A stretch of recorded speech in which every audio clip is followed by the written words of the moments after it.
Hi guys, for today's vlog, gusto mo bang palitan ang iyong keyboard background sa iyong phone? Or sawa ka na sa nakalagay sa iyong default background sa iyong phone? So, itong vlog na to is para sa'yo. Ayan, so interesado ka manood, keep on watching hanggang dulo dahil legit talaga to na pwede mo mapalitan ang iyong keyboard background. And kung bago ka pa lang sa akin channel, huwag mong kalimutang mag-like, subscribe, and click the bell para updated ka sa mga video na i-upload ko.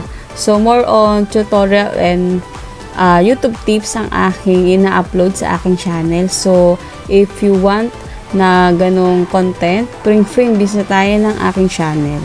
So, simulan natin pagkatapos ng aking intro.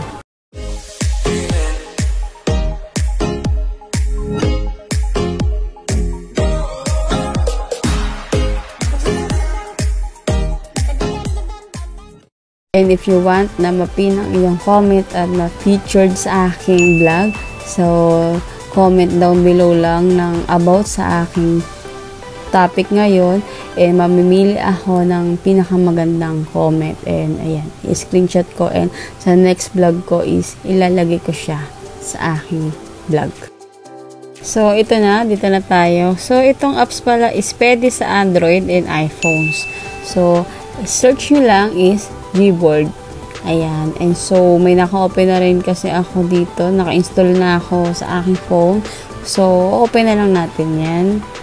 Ayan. Free download siya sa kahit anong apps. So, ito yung home screen niya. Language, keyboard settings, search settings, themes. So, pindutin natin yung themes para sa ating keyboard background. So, ito. And with custom, pwedeng picture na ilalagay nyo. So, mamaya papakita ko siya. So, meron default, landscapes, light, kung gusto nyo ng light color lang, and gusto nyo ng landscape, ayan. Pwede nyo siyang pagpilian.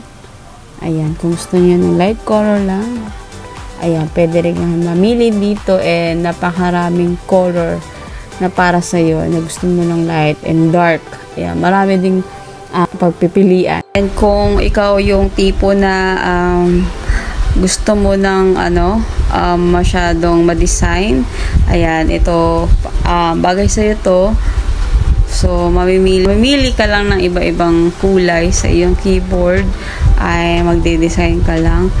So ayan. And kapag okay ka na, makikita nyo yung check dyan, and yung ball pen sa baba, yung parang lapis, and click nyo yan, ayun yung edit. So, mamimili kayo kung ano yung gusto nyo, background color, text color, kung gusto nyo palitan pa yung default nya. So, kung di pa kayo satisfied doon, so, pwede nyo palitan yung mga color, yung text, yung background, ayan. So, explore nyo lang yan.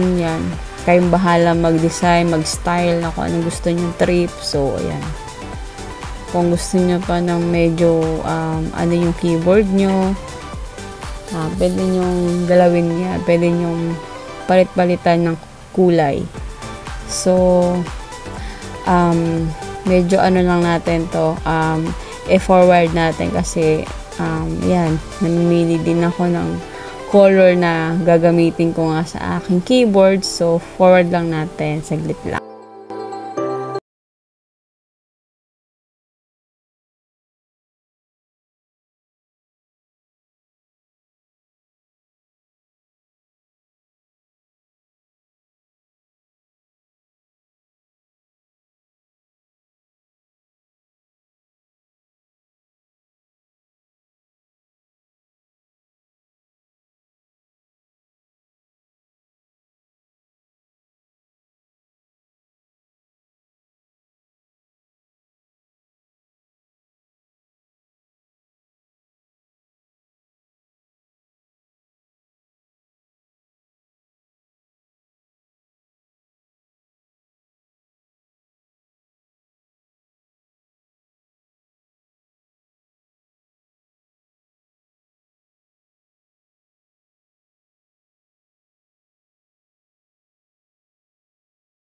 feeling nyo okay na siya, punta kayo sa message nyo na, And titignan nyo dyan kung okay na. So, hindi pa siya, no?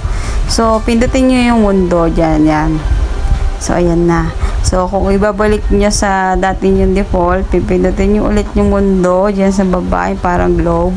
Ayan. So, ganyan lang siya kadali and basic gawin. So, ayan lang. Ganyan lang siya, guys. Diba? Napakadali. Napakadaling gawin. So, ipapakita ko naman yung image nyo yung ilalagay sa background keyboard. So, kanina may nakita tayong custom doon, 'di ba? Sa Gboard, sa home screen ng Gboard. So, pipindutin natin yung custom. So, balik tayo. Ayan. So, pindutin nyo yung custom.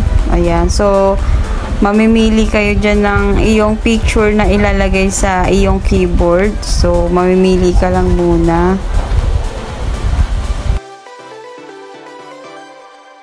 Pag nakapili ka na, ayan, i-crop mo lang siya sa size na ayan, ng keyboard. So, ayan na. So, ikaw na bahala ulit mag-design kung anong gusto mong kulay, kung anong gusto mong style, design. So, ganyan lang, 'di ba? Ganyan lang siya kadali.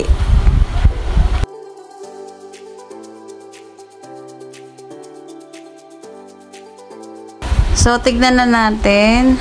Punta ka sa message. So, ayan. So, tandan. Ayan na. Ikaw na yung nakalagay dyan. So, again, kung nagustuhan mo tong video na to and may nakuha kang tips and pwede mo nang itry sa iyong cellphone ang natutunan mo dito. So, bigyan mo naman ako ng like and subscribe mo na din ako and click mo yung bell para updated ka pa sa mga video na i-upload ko. And comment down below kung may suggested tutorial pa kayo na gusto nyo ipagawa, kung ano pa yung mga tanong nyo. Ayan, just comment down below lang. And kung gusto mong ma-shoutout kita, just comment down below lang. And maraming salamat sa mga patuloy na sumusuporta sa akin and sa mga bagong supporter ko.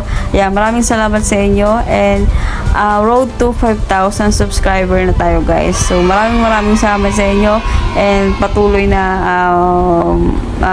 magsusuporta sa akin. So ayan, maraming salamat sa inyo. So see you on next vlog, guys, and mag-iingat tayong lahat.